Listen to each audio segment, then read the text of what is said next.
सौ बात की एक बात यह है कि ट्रंप ने भारत पर टैरिफ तो लगा दिए, लेकिन समझने वाली बात यह है कि भारत पर इसका असर क्या पड़ सकता है। क्या यहां भी भारत आपदा में अवसर निकालकर पटकनी दे सकता है? क्योंकि भारत की हिस्ट्री ऐसी रही है कि जब जब रास्ते बंद किए गए, भारत अपना अलग ही रास्ता बना लेता है। यह पूरा समझने की जरूरत है। ट्रंप ने भारत के सामान पर 50% टैरिफ लगा दिया है और यह खबर सुनकर कई लोगों को चिंता हो रही है, और सही चिंता हो रही है। लेकिन यह कहानी पलट भी सकती है। वो कैसे? वो ऐसे कि ऐसा पहले भी कई बार हुआ है। भारत ने बार बार दिखाया है कि जब कोई उसे दबाने की कोशिश करता है, खासकर अमेरिका, तो वो न सिर्फ मुश्किलों से बाहर निकलता है बल्कि और मजबूत होकर उभरता है। और इस बार अगर सब कुछ ठीक रहा तो सरकार ने जो जीएसटी में कटौती की योजना बनाई है, वो भारत के घरेलू बाजार को एक शक्तिशाली इंजन की तरह तेज कर सकती है। इसको हल्के में मत लीजिएगा। कुछ खास क्षेत्र जरूर हैं जो अमेरिका के बाजार पर बहुत निर्भर हैं, वो सबसे ज्यादा प्रभावित भी हो सकते हैं, लेकिन इस नुकसान को पूरा भी किया जा सकता है। सबसे पहले टैरिफ का मतलब फिर से समझ लेते हैं। टैरिफ मतलब इंपोर्ट ड्यूटी, यानी बाहर से आ रहे सामान पर सरकार कोई टैक्स लगा दे तो यह ड्यूटी अमेरिका ने अपने लोगों पर लगाई है अगर वो भारत से सामान मंगाते हैं। मान लीजिए आप सूरत में कारोबारी हैं, अमेरिका को हीरे बेचते हैं। पहले आपका एक हार 10,000 रुपए में बिकता था, लेकिन अब अमेरिका ने 50% टैरिफ लगाया, यानी वहां की दुकान को 15,000 रुपए देने पड़ेंगे। वो दुकान या तो हार का दाम बढ़ाएगी या कम हार खरीदेगी, या फिर किसी और देश जैसे वियतनाम से सस्ता हार ले लेगी या किसी और से ले लेगी कोई भी सामान। इससे आपके ऑर्डर कम हो सकते हैं, आपके यहां काम करने वाले कारीगरों की कमाई पर असर पड़ सकता है। तो टैक्स तो लगा अमेरिका में, लेकिन नुकसान हो जाएगा भारत के लोगों का। यह डर है, ठीक है। लेकिन यह टैरिफ उन क्षेत्रों को सबसे ज्यादा प्रभावित करेंगे जो अमेरिकी बाजार पर बहुत निर्भर हैं। हीरे की बात की हमने, कपड़ा और गारमेंट्स भी हैं, जैसे तमिलनाडु में तिरुपुर जैसी जगहों में बनी टी शर्ट वगैरह हैं। अनुमान है कि भारत से अमेरिका को 90,000 करोड़ रुपए का कपड़ा और कपड़े से बने गारमेंट्स वगैरह जाते हैं। टोटल जो भारत से कपड़ा एक्सपोर्ट होता है उसका 27% अमेरिका को जाता है। अब 50% टैरिफ लगने से भारतीय कपड़े अमेरिका में बहुत महंगे हो जाएंगे, तो वो किसी और देश से ले लेंगे। तो तिरुपुर जैसी जगहों की फैक्ट्रियों में लाखों मजदूरों की नौकरियां खतरे में हैं। दूसरा क्षेत्र है हीरे आभूषण का। सूरत और मुंबई इस कारोबार के केंद्र है, जो अमेरिका को 83,000 करोड़ रुपए का एक्सपोर्ट करते हैं। यानी कुल आभूषण एक्सपोर्ट का 40% अमेरिका को जाता है। 50% टैरिफ लगने से सूरत के 20 लाख कारीगरों की रोजी पर खतरा मंडरा रहा है। तीसरा बड़ा क्षेत्र सी फूड का, श्रिम्प्स का, झींगा वगैरह। विशाखापट्टनम, चेन्नई, ओडिशा, पश्चिम बंगाल के तटवर्ती इलाके अमेरिका को 20,000 करोड़ रुपए के श्रिम्प्स भेजते हैं, झींगा भेजते हैं, जो एक कुल एक्सपोर्ट का 40% है। यानी मछली पालकों को नुकसान होगा।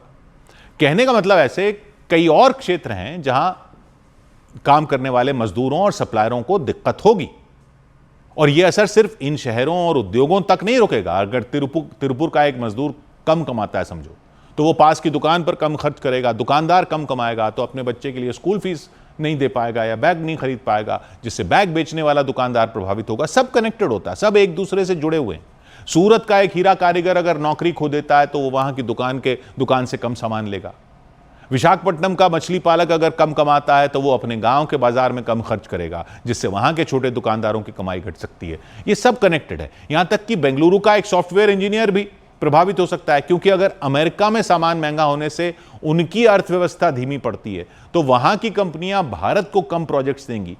कई चीजें कनेक्ट हो सकती हैं। विशेषज्ञों का कहना है कि यह टैरिफ भारत की जीडीपी को, यानी कुल जो कारोबार पूरा देश का होता है, जो प्रोडक्शन होता है, वो उस जीडीपी को 0.2 से 0.6% तक कम कर सकता है। यानी सरकारी योजनाओं जैसे सड़कों, स्कूल, अस्पताल के लिए कम पैसे हो सकते हैं। जीडीपी कम होगी तो सबका नुकसान होगा, यानी हर भारतीय पर असर पड़ सकता है। तो यह तो हुई टैरिफ की कहानी, लेकिन यहीं से कहानी पलटने की भी शुरुआत हो सकती है। भारत सरकार ने जीएसटी में कटौती की योजना बनाई है, आप जानते ही हैं, जो ऐसे टाइम पर हो रहा है कि इस मुश्किल को एक बड़ा मौका बना सकती है। वो कैसे?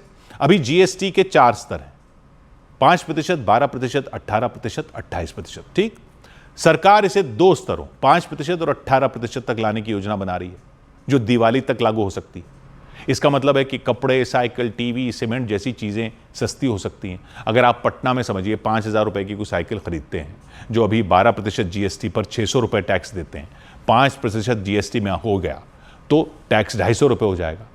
350 रुपये आपके बच जाएंगे, जो आप कहीं और खर्च करेंगे। वो पैसे किसी दुकान में जाएंगे, किसी फैक्ट्री को जाएंगे, किसी मजदूर को फायदा पहुंचाएंगे। ये सारा कनेक्टेड है, अर्थव्यवस्था का पहिया घूमेगा। एसबीआई रिसर्च का कहना है कि यह जीएसटी कटौती 1,98,000 करोड़ रुपए की खपत बढ़ा सकती है, जो टैरिफ से अर्थव्यवस्था को हुए नुकसान को पूरा कर सकता है अगर ऐसा हो गया तो। इसके अलावा सरकार उद्योगों को सस्ता कर्ज देने की योजना बना रही है, सब्सिडी देने की योजना बना रही है। नए बाजारों जैसे यूरोप, लैटिन अमेरिका और चीन में कैसे एक्सपोर्टरों की मदद की जाए, वो योजना बन रही है। सरकार को ये सब करना पड़ रहा है जब ये टैरिफ लग रहे हैं, तो ये अच्छा ही है। सूरत के आभूषण कारोबारी अब दुबई और ब्राजील जैसे बाजारों की तलाश कर रहे हैं। व्यापारियों को भी करना पड़ रहा है कि अमेरिका नहीं तो कहां, नए बाजार तलाशे जा रहे हैं। सरकार 25,000 करोड़ रुपए की निर्यात प्रोत्साहन योजना, एक्सपोर्ट को बढ़ाने की योजना बना रही है। यूरोप, यूके, रूस, ओमान के साथ व्यापार समझौते तेज कर रही है। तो जो 1,34,000 करोड़ रुपए के नए एक्सपोर्ट ला सकते हैं, ये योजना है। भारत का इतिहास बताता है कि जब जब अमेरिका ने हमें दबाने की कोशिश की, हमने मुश्किल को मौके में बदल दिया। 1991 में भारत को आर्थिक संकट के कारण सोना गिरवी रखना पड़ गया था और विश्व बैंक और अमेरिका दबाव डाल रहे थे। तो भारत ने क्या किया? अपनी अर्थव्यवस्था खोल दी, आर्थिक सुधार किए। क्या हुआ? एक तो भारत आईटी सुपर पावर बना उस दौर में, इंफोसिस और टीसीएस जैसी बड़ी बड़ी कंपनियां उभरी। आज भारत का आईटी क्षेत्र $250 अरब का है और अमेरिका ही उसका सबसे बड़ा ग्राहक है। तो यह पहले से होता आया है। 1960 के दशक में भारत में गेहूं की कमी हो गई थी। अमेरिका ऐसा गेहूं देता था भारत को सहायता के नाम पर, जो वहां जानवरों का चारा होता था। अब यहां पर खाने के लाले थे, लेते थे अमेरिका से। फिर अमेरिका ने भारत को अपने पाले में लेने का दबाव बनाया। भारत ने कहा वियतनाम में हम जो कर रहे हैं हमारा सपोर्ट करो।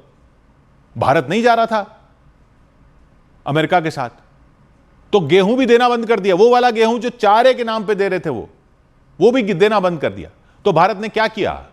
लाल बहादुर शास्त्री ने कहा जय जवान जय किसान। एमएस स्वामीनाथन जैसे वैज्ञानिकों ने नए बीज और खेती के नए तरीके ढूंढे और कर दी ग्रीन रेवोल्यूशन, हरित क्रांति। यह भी इसी वजह से हुई थी क्योंकि अमेरिका ने दबाव डाल दिया था। अमेरिका ने गेहूं देना बंद किया तो हमने और बढ़ा दिया। 1965 में 1,20,00,000 टन गेहूं उत्पादन होता था, 1970 तक 2 करोड़ टन हो गया। भारत को गेहूं नहीं दे रहा था अमेरिका, तो भारत ने इतना गेहूं पैदा कर दिया कि भारत गेहूं एक्सपोर्ट करने लगा। 1974 में, 1998 में न्यूक्लियर टेस्ट किए भारत ने, अमेरिका ने फिर सैंक्शन लगा दिए, प्रतिबंध लगा दिए। भारत ने क्या किया? अपने परमाणु कार्यक्रम को और मजबूत कर दिया और 2008 में अमेरिका को ही भारत के साथ परमाणु समझौता करना पड़ा। 1980 में अमेरिका ने सुपर कंप्यूटर देने से मना कर दिया था। भारत ने क्या किया? सीडैक नाम की कंपनी बनाई और परम सुपर कंप्यूटर बना दिया खुद ही। अमेरिका ने भारत को रॉकेट के इंजन नहीं दिए थे, तो इसरो ने भी अमेरिकी प्रतिबंधों के बावजूद 1993 में पीएसएलवी रॉकेट लॉन्च कर दिया। और अमेरिका की उस रोक से यह हुआ कि आज चंद्रयान जैसे मिशनों से भारत दुनिया में चमक रहा है। अमेरिका रोकता है, भारत अपना बना लेता है। तो भारत तो यह करता आया है, कोई निचोड़ने की कोशिश करता है तो उसको ही अड़ंगी मार देता है। जब जब भारत अपनी पर आया है तो सुधार करके खड़ा हो गया है। सुधार चाहे मजबूरी में करने पड़े हो, लेकिन भारत खड़ा हो गया है। इस बार भी जीएसटी में जो होने वाला है, उससे अगर भारत का लोकल बाजार ही इतना मजबूत हो गया तो कहानी फिर पलट सकती है। भारत का घरेलू बाजार $2 ट्रिलियन का है। टैरिफ का असर सिर्फ 2% जीडीपी को प्रभावित करता है। 2% जीडीपी को प्रभावित करते हैं टैरिफ। 140 करोड़ की आबादी का बाजार अगर दहाड़ने लग जाए तो फिर भारत का मुसीबत को मौका बनाने का हुनर फिर दख सकता है। लेकिन झटके तो लगेंगे, झटके हर उड़ान में लगते हैं। कमर की पेटी बांध लीजिए। 100 बात की एक बात।